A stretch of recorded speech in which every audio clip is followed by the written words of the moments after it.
Hi friends, அனைவருக்கும் நன்றி. First of all எல்லாருக்குமே ரொம்பவே தேங்க்ஸ். ஏன்னா நம்ம சேனல் வந்து 1000 சப்ஸ்கிரைபர் ரீச் பண்ணிட்டோம். நீங்கள் கேட்கலாம் 1000 சப்ஸ்கிரைபர் ரீச் பண்ணதெல்லாம் பெரிய விஷயமா அப்படின்னு சொல்லிட்டு. அப்படி இல்லை, கண்டிப்பாக யூடியூப்னா என்னன்னு சொல்லிட்டு தெரியாமல் ஏதோ ஃபஸ்ட்டு ஏனோ தானோன்னு ஆரம்பித்து ஃபஸ்ட்டு எந்த ஒரு யாருடைய கைடன்ஸ் இல்லாமல் நம்மளா வந்து இந்த 1000 சப்ஸ்கிரைபர் ரீச் பண்ணுறது அப்படின்றது கண்டிப்பாக பெரிய விஷயம்தான் என்ன கேட்டால். ஏன்னா இதில் வந்து நிறையவே நம்ம எடுத்த உடனே யாருக்குமே இதை பற்றி இதில் இருக்க நுணுக்கம் தெரியாது. அந்த மாதிரி ஒவ்வொன்றா கற்றுக்கிட்டு ஃபஸ்ட்டு இப்போ ஆல்ரெடி க்ரோத்தாக இருக்கிறது இல்லைனா தெரிஞ்சவங்க மூலயமா நம்ம சேனல் ஓப்பன் பண்ணி அதில் வந்து 1000 சப்ஸ்கிரைபர் ரீச் பண்ணுறது அப்படின்றது வந்து பெரிய விஷயம் இல்லை. எந்த ஒரு பிளாட்ஃபார்மும் இல்லாமல் யாருடைய இது கைடன்ஸும் இல்லாமல் நம்மளா சொந்தமாக ஓன் முயற்சியால் ஏதோ ஓப்பன் பண்ணோம், அது வந்து கரெக்டான பாதையில் கொண்டு போகிறோம் அப்படின்னு சொல்லிட்டு கொண்டு போயிருக்கிறோம். அப்படி கொண்டு போனதில் 1000 சப்ஸ்கிரைபர் ரீச் பண்ணியிருக்கோம். ஏன்னா அதில் வந்து நிறையவே நம்ம வந்து கண்டிப்பாக கற்றுருப்போம். அப்போ வந்து என்ன கேட்டால் இது பெரிய விஷயந்தான். நான் எப்படி இதை இந்த சேனலில் என்னென்னலாம் கண்டென்ட் கொடுத்தேன் அப்படின்றத வீடியோக்குள்ளே போயிட்டு பார்க்கலாம் வாங்க. பார்க்கறதுக்கு முன்னாடி நீங்கள் இப்போ தான் நம்ம சேனலை ஃபஸ்ட் டைம் பார்க்கணுன்னா மறக்காமல் நம்ம சேனலை சப்ஸ்கிரைப் பண்ணிக்கோங்க. வீடியோ ஸ்கிப் பண்ணாமல் பாருங்கள். வாங்க இப்போ போகலாம். ஏன்னா நான் வந்து வில்லேஜ் லைஃப் கிராமத்தில் இருக்கிறதுனால ரெகுலராக நான் எந்த மாதிரி வேலைலாம் செய்கிறேன், பசங்களை ஸ்கூலுக்கு அனுப்புறது, எனக்கு தெரிஞ்ச குக்கிங் வீடியோ இந்த மாதிரி தான் போடுவேன். மெயினாக வந்து மாடு வச்சிட்ருக்கேன். மாடு வச்சுட்டு அது எப்படி ஒவ்வொன்றா மெயின்டைன் பண்ணுறேன், அதுக்கப்புறம் பசங்களை எப்படி ரெடி பண்ணி ஸ்கூலுக்கு அனுப்புகிறேன், இதை தான் பார்க்கலாம். இதை தான் உங்கள் கூட இவ்வளோ நாள் நான் ஷேர் பண்ணேன். எனக்கு தெரிஞ்சது என்னுடைய லைஃப்பில் நடக்கிற சின்ன சின்ன விஷயங்களை வந்து உங்கள் கூட ஷேர் பண்ணேன். ஏன்னா காலையில் எழுந்தோடனே சமைச்சு பசங்களை ஸ்கூலுக்கு அனுப்புறது சாதாரண விஷயம் இல்லை. அதுவும் நார்மலாக 8 மணிக்கு ஸ்கூலுக்கு அனுப்புனாவே ரொம்ப கஷ்டம். அது நான்லாம் எங்கள் பாப்பாவை ஸ்பெஷல் கிளாஸ் போகிறதுனால 7 மணிக்கெலாம் ஸ்கூலுக்கு அனுப்பி ஆகணும். அதனால் 7 மணிக்கு ஸ்கூலுக்கு அனுப்பிச்சிட்டு அதுக்குள்ளே மாட்டு வேலையும் செய்யணும் அப்படின்றது வந்து கண்டிப்பாக பெரிய டாஸ்க் தான். ஏன்னா எங்கள் பாப்பா வந்து 7 மணிக்கு ஸ்கூல் போவா. அவளை 7 மணிக்கு 7:15 சாப்பாடுலாம் செஞ்சு அவளை ஸ்கூலுக்கு அனுப்பிச்சிட்டு அதுக்கப்புறம் மாட்டு வேலை பார்க்கணும். மாடு பால் கறக்கிறதுலாம் 7:30 7:45 எல்லாம் பால் கற வந்துடுவாங்க. இப்பயாச்சும் பரவாயில்ல, இதுக்கு முன்னெல்லாம் 6:30க்கெல்லாம் பால் கற வந்துடுவாங்க. அப்போ என்ன ஆகுன்னு சொல்லிட்டு பார்த்தீங்கன்னா, நான் வந்து கரெக்டாக எழுந்த உடனே என்னுடைய வீடியோ வந்து ஸ்டார்டிங்லேருந்து பார்த்தவங்களுக்கு தெரியும். காலைல அந்த பனிமூட்டத்தோட பால் கறக்கறலாம் ஷேர் பண்ணியிருப்பேன். ஏன்னா அப்போ வந்து 6:30க்கெல்லாம் பால் கறந்து ஊற்றணும். அப்போ வந்து எங்கள் பாப்பா 8th. அப்போ வந்து ஸ்பெஷல் கிளாஸ் போக மாட்டா. அவங்க வேலையை முடிச்சுட்டு வந்தால் அவசர அவசரமாக சமையல் செஞ்சு அவங்களுக்கு அனுப்புவேன்.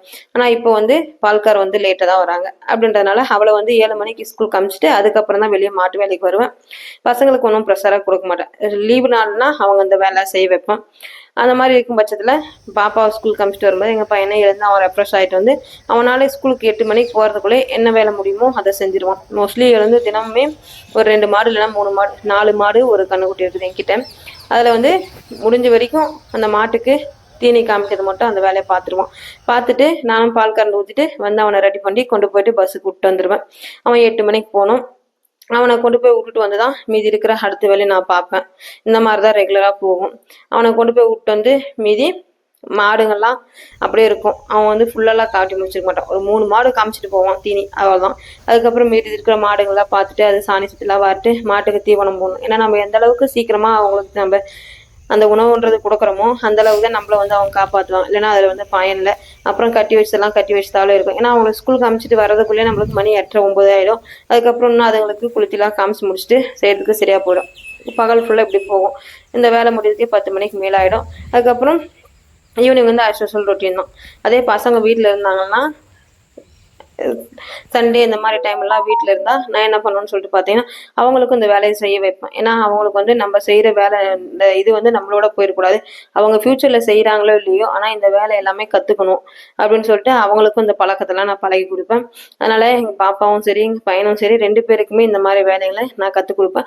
அவங்களும் எனக்கு ஹெல்ப் பண்ணுவாங்க முடிஞ்ச வரைக்கும்.